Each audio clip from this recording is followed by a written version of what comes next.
Kinumpronta po ni Vice President Sara Duterte ang kakulangan ng matibay na ebidensya sa kasong crime against humanity na isinampa sa Criminal or International Criminal Court laban kay dating Pangulong Rodrigo Duterte. Narito ang balita ni Anton Cero.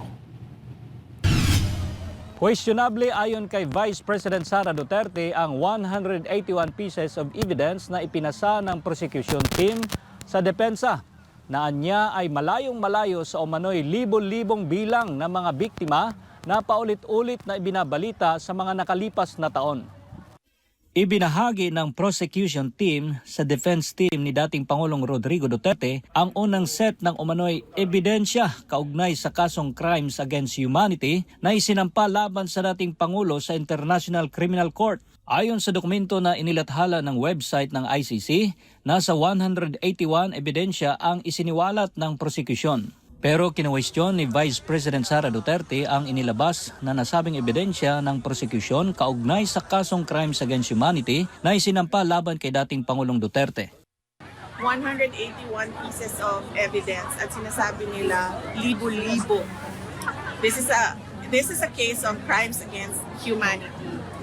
So, kung meron ka lang 181 pieces of evidence, does that show a crime against humanity?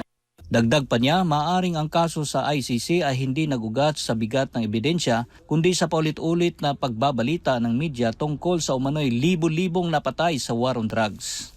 Kaya nga sinasabi ko, naging kaso ba ito dahil sa atake lang ng media? Dahil galing pa ulit-ulit ng media yon, ilang taon. War on drugs, thousands killed. War on drugs, 30,000 killed. And yet, nandito na tayo ngayon sa ICC and there's just 181 pieces of evidence. So nasaan na ang 30,000 pieces of evidence?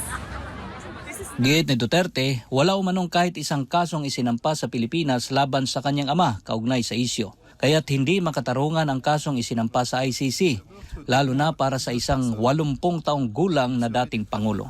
This is not a case for the ICC. These were not even cases in the Philippines. Not a single case. So parang ang pakiramdam ko, naging kaso siya dahil sa portrayal ng media sa war on drugs.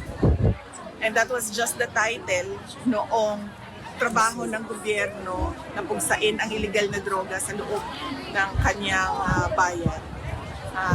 Parang hindi siya makatarungan sa 80 years old na tao.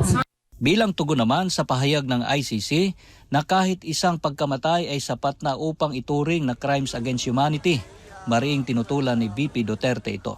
Pero ayon kay ICC Assistant to Counsel Attorney Cristina Conte, hindi na raw kailangang ipresenta ang lahat ng kasong pagpatay kaugnay sa war on drugs ni dating Pangulong Duterte. Ang mahalaga niya ay mapatunayan sa korte na ang mga pagpatay ay sistematiko at malawakan. You have to prove that there were 30,000 victims. Yeah. So how can you prove systematic killing of 30,000 victims if you do not have the names of 30,000 victims?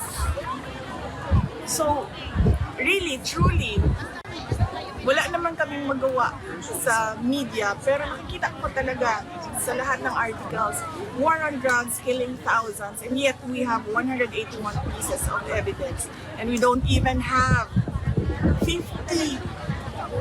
victims. This is 43 counts of murder, not even 50. So where is the system there of killing thousands? No, you don't. No, sorry.